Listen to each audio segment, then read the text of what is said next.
Okay, hi. So we are going to start our lecture for investment management. And today's topic, I'm going to again explain about the security analysis. You know, repeat for today's session because I want to add some another points in that concept. So I hope my screen is visible to all of you. क्या दिख रही screen मेरी? Yeah. Okay. So actually, security analysis is a prerequisite for the making investments. I mean, it's a necessary part when you want to invest in some assets like equity, debt, derivatives, or alternative investment like real estate. Take it as a private equity, then venture capital, and the last one, my most favorite, is commodities part. Okay, so when you want to invest in any security, just which I explained, you need a security analysis for this. So why security analysis? Means, is this investment is good for you? What is the history of this investments? So this instrument, or what could be the possible future outcome? Because one one thing is make this sure that all investments or all this finance field is totally depend upon the risk and return, and this security analysis is a way, mark my word, security analysis is a way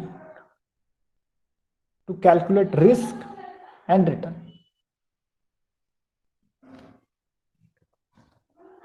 तो यहाँ पर हम काम क्या देख रहे हैं कि सिक्योरिटी एनालिसिस ही वो, मतलब अगर आपको इन्वेस्टमेंट्स करना है, अब इन्वेस्टमेंट में क्या है, रिस्क और रिटर्न तो आएगा ही, आता ही है। जितनी ज्यादा रिस्क उतनी ज्यादा रिटर्न, जितनी ज्यादा रिटर्न उतनी ज्यादा रिस्क। तो ये रिस्क और रिटर्न को कैलकुलेट करने के लिए you need a security analysis. Okay, so that's the security. What is it? It's the key, it's a way to go for risk and returns. Okay, so what is our theory? Means कौन सी theory है जो हम normally finance में आपने बहुत बार पढ़ी भी होगी, सुनी भी होगी। तो return is higher, then risk is also higher. So can we calculate that risk? Yeah, can we calculate that risk? So yeah, and no as well, because risk almost have its properties. Okay, so risk, there is a type of risk as well. हम बाद में उसे पढ़ेंगे risk में किस तरह से risk क्या होता है। So right now I'm going to talk about the investments. Okay, actually it's a part of some financial markets. So how do you define the financial markets? Firstly हम ये देखेंगे what do you mean by the financial markets, कि जहां पर हम investments करने वाले हैं। Yes, anybody has idea?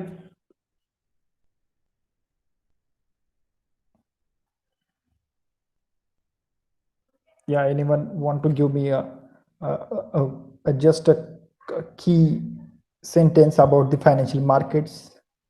क्या आप में से किसी को आइडिया है? Yeah, okay, so let me say. So financial market is a place where you can trade securities, buying or selling. Just like a मंडी, जैसे सब्जी की मंडी होती है, वहां पर हम क्या क्यों जाते हैं? वो भी मार्केट ही है, सिर्फ वो सब्जी का मार्केट है। वहां पर हम क्या करते हैं? सब्जियां बेचने जाते हैं या खरीदने जाते हैं। उसी तरह से फाइनेंशियल मार्केट्स, वहां पर अब सिर्फ फर्क क्या है कि यहाँ फाइनेंशियल मार्केट्स में मिलते हैं आपको financial products, financial instruments, assets, securities, कोई कुछ भी वर्ड यूज कर लो आप, you can use any word. So what is the basic function of a financial market is mobilizing the investments needed by entities, corporate entities or person entities. Okay, mobilise means उसे एक जगह पर लाओ, उसको move करो, उसको trade के लिए बनाओ, मतलब ट्रेड होने दो, खरीदने दो, बेचने दो। ये फाइनेंशियल मार्केट्स का बेसिक फंक्शन है जो इस तरह से काम करता है। ओके, सो अब यहां पर जो फाइनेंशियल मार्केट्स में जो इन्वेस्टर अट्रैक्ट होने वाले, जो आने वाले, मतलब वहां पर कौन कौन आएगा फाइनेंशियल मार्केट्स में, कौन कौन आएगा पार्टिसिपेंट्स? पहले तो आएंगे सेलर, जिनको कुछ फाइनेंशियल सिक्योरिटीज बेचनी होगी, वो आएंगे पहले। उसके बाद आएंगे बायर्स, द बाय, जिनको सिक्योरिटीज खरीदनी है, बाय करनी है। ओके, तो ये दोनों भी वहां पर आएंगे and they are going to make a trade और डील, जो भी जैसे होगा। तो ये फाइनेंशियल मार्केट अभी एक, जैसे सब्जी, मैंने कहा सब्जी का मार्केट होता है, जैसे वहां पर जाकर आप करते, तो ऐसा कोई मार्केट नहीं है फाइनेंशियल मार्केट की एक जगह पर जाकर तुम वहां पर अपनी दुकान डाल के बैठोगे, ऐसा नहीं है। ठीक है, it's a virtual world actually. So उसके टाइप पे मैं आऊंगा, उसके टाइप्स भी फाइनेंशियल मार्केट्स के। But let me first clear this investments word, investment definition. So जो इन्वेस्टमेंट्स को अगर हम डिफाइन करना चाहें, ओके, तो हम क्या करेंगे कि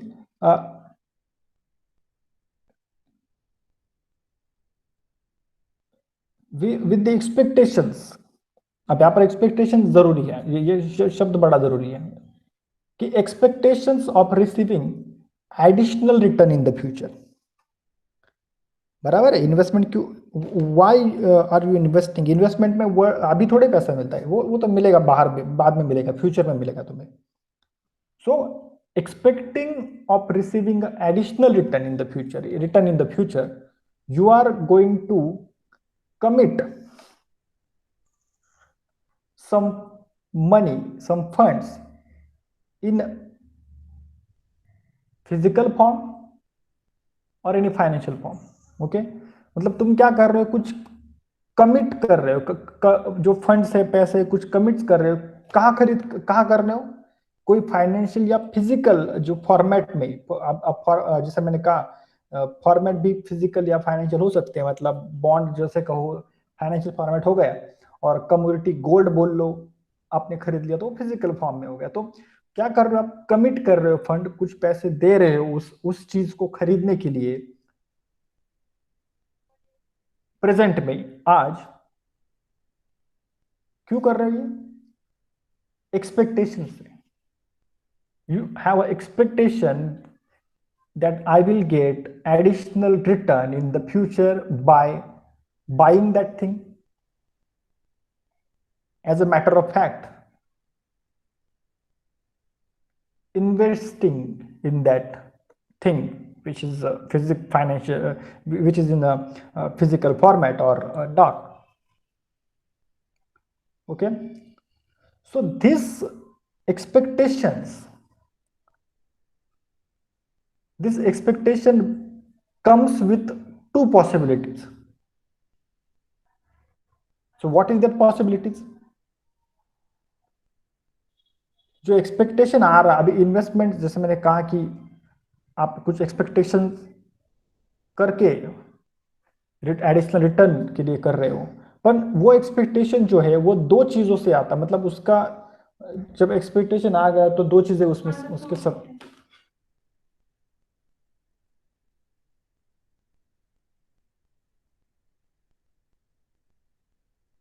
गेन और लॉस सर।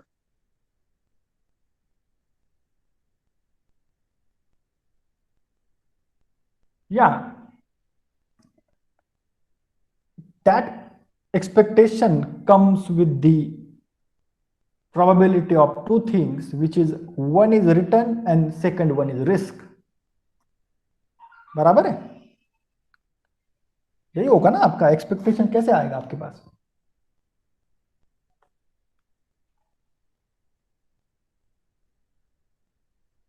एक तो आपको रिटर्न मिलेगा जो आपने सोचा था, या फिर आपको क्या मिलेगा, आपको रिस्क भी मिल सकता है, मतलब पैसे भी कम हो सकते हैं आपके। तो ये, इसका मतलब आप कहाँ आ गए अभी, आप आ गए अभी पॉसिबिलिटी में। मतलब क्या आप मुझे गारंटी के साथ बोल सकते हो कि आज अगर आपने गोल्ड में इन्वेस्ट किया तो 10 साल बाद मुझे आज से ज्यादा ही पैसे मिलेंगे? क्या आप मतलब पूरा गारंटी के साथ बोल सकते हो ऐसा? Yes?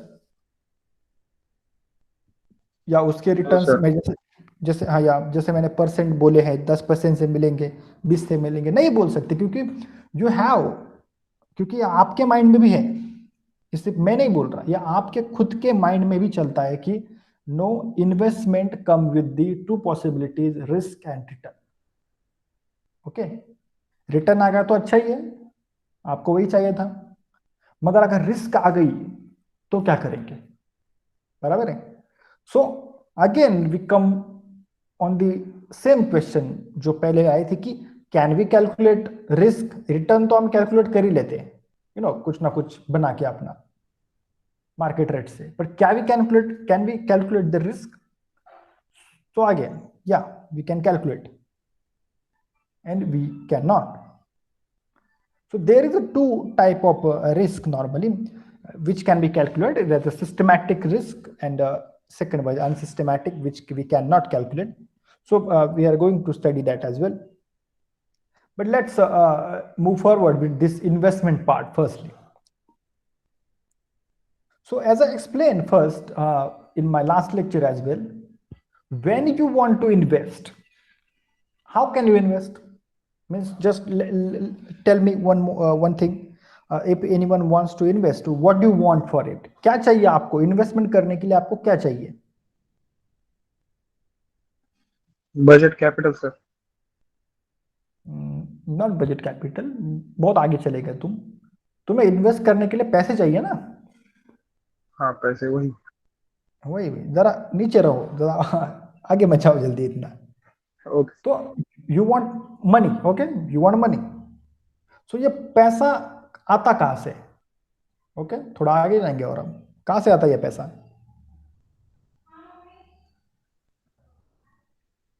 Yes? Salary in the case of okay, job. ठीक है, तो ये लेंगे हम, जॉब कर रहा है बंदा, उसकी सैलरी है, सैलरी से पैसे आएंगे, तो क्या वो पूरी की पूरी सैलरी इन्वेस्ट करेगा? No sir. या मेघा ने आंसर दिया यहाँ पर, सेविंग से। या बराबर है आपका मेघा, कि बराबर है, वो पूरी सैलरी कैसे इन्वेस्ट कर सकता है, उसके खुद के खर्चे हैं ना।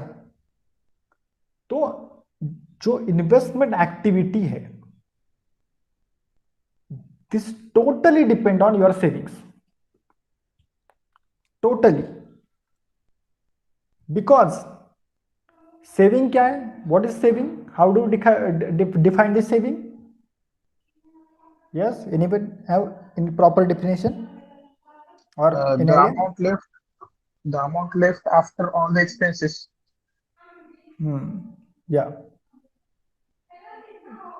द एक्स, एक्चुअली इट्स सब एक्सेस इनकम ओवर एक्सपेंडिचर, मतलब जितना तुमने कमाया था उसमें एक्सपेंडिचर कम हुआ, और जो पैसा बचा तुम्हारा एक्सेसिव इनकम, वो तुम्हारा सेविंग हो जाएगा। ओके, तो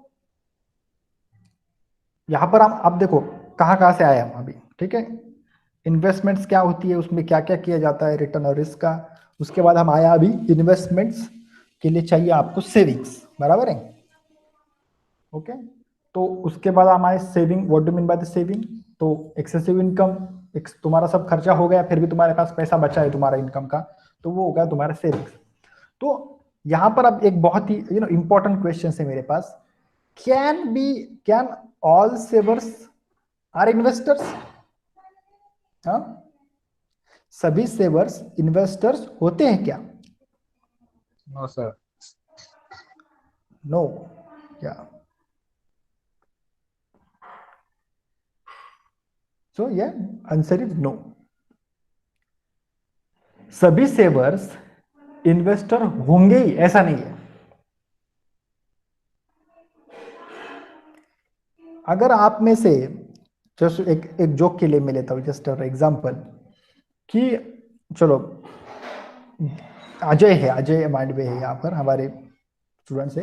तो अब अजय क्या करता है, जॉब करता है, उसको 25,000 रुपये मिलते हैं महीने का, पर उसका एक्सपेंस वगैरह सब मिला के वो 15,000 रुपये होता है, और उसके पास 10,000 रुपये सेविंग होती है। अब वो क्या करता है अजय, घर में उसके पास एक डिब्बा है, आपके लोगों के पास भी हुआ होगा, गुल्लक, मनी बैंक, पता है ना, बचपन में होता था। तो वो क्या करता है, वो 10,000 रुपये उस गुल्लक में डाल देता है, उस मनी बैंक में डाल देता है, और वो ऐसे ही जमा करता है, वो पैसे जमा कर रहे हैं। तो can it, we can say, is as a investment, वो जो पैसे जमा कर रहा है वो can we call it investment?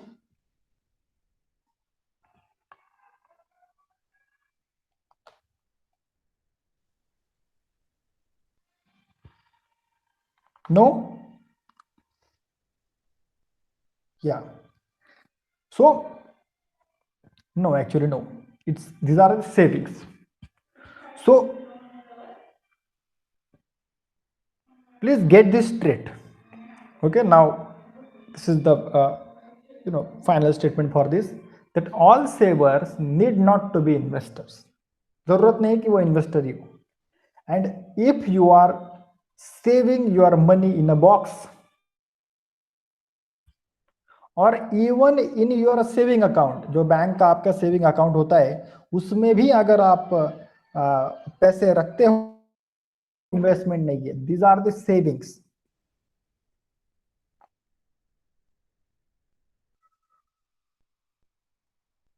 Then what should be done for become a investor? अभी तो ये सेवर बन गए, सेविंग्स, ये सेविंग कर रहा है, मतलब अजय जैसे मैंने कहा जो कर रहा है, he is a saver now, he is saving the money, so he is not a investor. So saver से भी आगे जाकर कौन सी कैरेक्टरिस्टिक्स आपके पास फीचर्स होने चाहिए एज ए इन्वेस्टर बनने के लिए, ओके, वो हम आगे उस बारे में देखेंगे. तो अभी तक किसी को कुछ सवाल है, एनी क्वेश्चन राइट नाउ, मतलब जहां तक हम अभी पहुंचे हैं, तो प्लीज गिव मैं आपको give time for the questions. No, तो क्वेश्चन, आरती, शीतल, या अमित, श्रीकांत, एनी क्वेश्चंस? देखो मैं पहले क्लियर कर रहा हूं कि आप अभी जो है आपके डिस्कशन पॉइंट अभी क्लियर किया करो, जिससे आगे आपको प्रॉब्लम ना हो, ठीक है.